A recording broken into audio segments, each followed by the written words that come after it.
The bank app screen glowed in the pitch-black interior of my car. $1,240. I blinked once, twice. I refreshed the screen 3 times, expecting the glitch to disappear. But the cold numbers stayed. My entire life's pivot, $38,000 saved over 7 agonizing years of 80-hour double shifts as a flight transport nurse, was gone. Every single penny meant for the earnest money deposit on a small medical clinic space in downtown Chicago had vanished in a single online wire transfer labeled Valerie's Bridal Couture and Event Space. Sitting in my scrub uniform in the dim concrete solitude of the Northwestern Memorial parking garage at 3 a.m., I didn't cry. Instead, an eerie, uncontrollable laugh escaped my chest, a laugh born from pure, horrifying clarity. I dialed my mother's number immediately. She picked up on the third ring, her voice completely unbothered by the hour. "Did you authorize a $38,000 transfer from my joint secondary account?" I asked, keeping my voice deathly steady. She didn't hesitate for even a fraction of a second. "Valerie's dream venue in Lake Forest required a non-refundable deposit today, Clara. You know how competitive high society weddings are. You'll earn it back. You always do." "That money was my life's work, Mom. It was for my independent clinic practice." "Your sister is marrying into one of the oldest families in Illinois, Clara," my mother, Eleanor, replied with ice-cold conviction. "Your little clinic can wait. Family prestige comes first." I hung up without saying another word. For 31 years, I had been Clara Vance, the reliable daughter, the frontline trauma nurse who managed bleeding arteries and flying helicopters in mid-air storms. When my father walked out 20 years ago, I was 11, yet I was the one who paid the overdue utility bills with money I earned babysitting. When my younger sister Valerie failed her college courses, I sat up all night writing her term papers. "Clara is our rock," my mother used to announce proudly at family dinners while serving Valerie the prime cuts of meat and leaving me the scraps. "She never breaks." I didn't realize until that freezing night in the parking garage that being called the strong one was just a polite label for the person they planned to bleed dry. Before the sun rose over Lake Michigan, I walked into the bank's main branch downtown, filed a sworn affidavit of unauthorized fraud against my mother's access credentials, permanently locked the accounts, and initiated a formal financial crime investigation. At 8:15 a.m. the next morning, my phone nearly exploded. Valerie was screaming so loudly through the speaker that her voice cracked. "Clara, what the hell did you do?" she shrieked. "The wedding coordinator just called. They said the $38,000 wire was flagged for bank fraud and frozen. My date is about to be canceled." I leaned back against my kitchen counter, holding a mug of black coffee, and stared out at the gray autumn rain. "Did you know Mom took that money from my private account, Valerie?" I asked quietly. There was a half-second stutter on the line. "Mom said you agreed to help. She said you wouldn't mind waiting another year for your stupid clinic." "I explicitly told her no 3 days ago at Sunday lunch," I said. Valerie scoffed, her tone instantly shifting from frantic to venomous. "So what? You're an ICU nurse, Clara. You make over 6 figures. I'm trying to build a real life with a wealthy family, and you're ruining it over some money you can easily make back in a few months." "The wire is reported, Valerie," I said flatly, "and I'm not withdrawing the fraud claim." "You can't do this!" Valerie screamed, her voice bordering on hysteria. "If my fiancé's family finds out my wedding deposit was flagged for bank fraud, the entire engagement is dead. You're destroying my life, Clara." "No, Valerie," I said with absolute detachment. "You built a lavish life on money that didn't belong to you. Now you get to live with the consequences." I ended the call and blocked her number. 2 hours later, my father's estranged brother, Uncle Richard, a retired forensic auditor who had severed ties with my mother Eleanor 15 years ago, called me.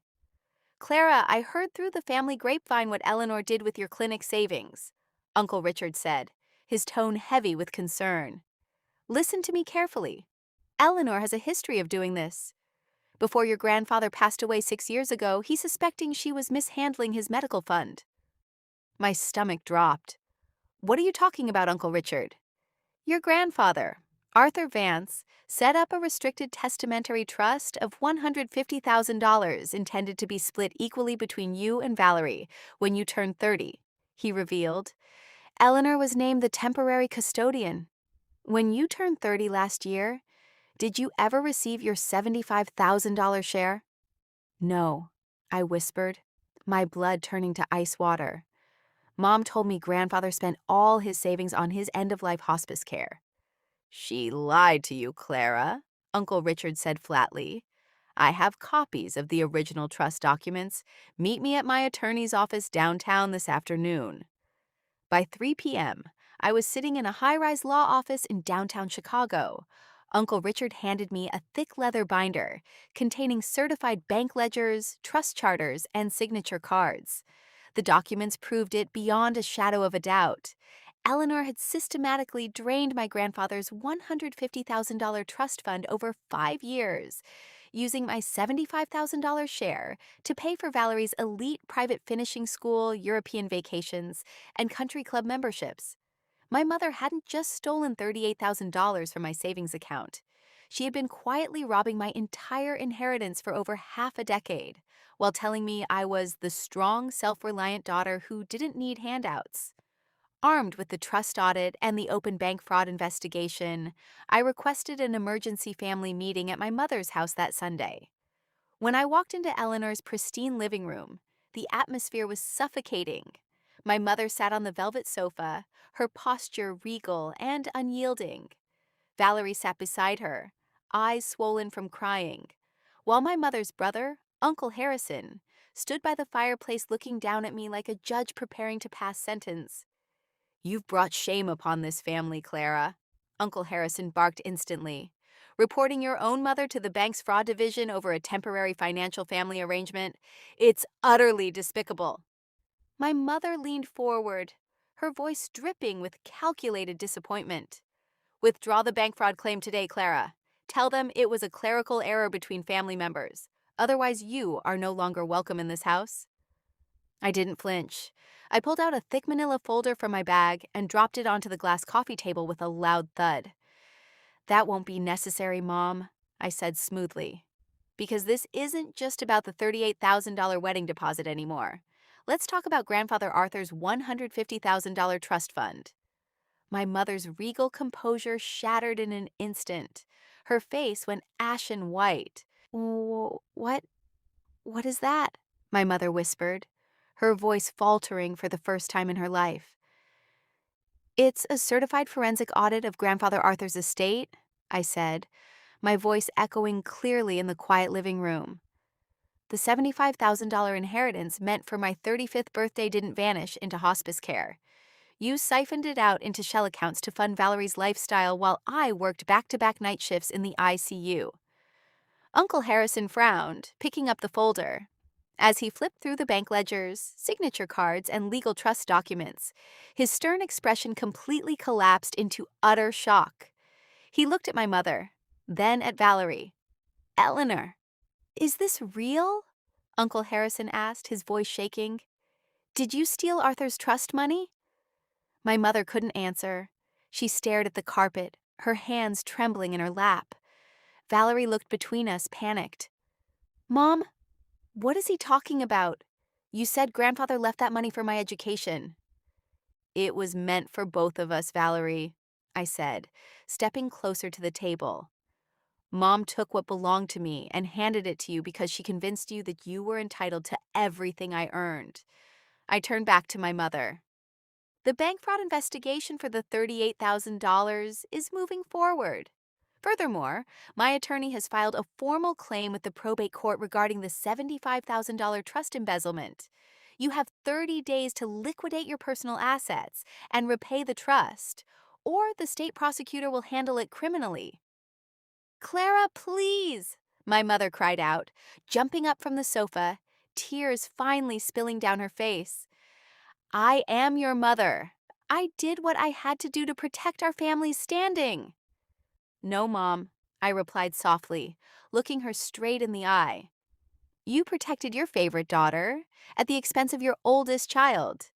You called me strong for 31 years, not out of love, but because my strength made it convenient for you to exploit me.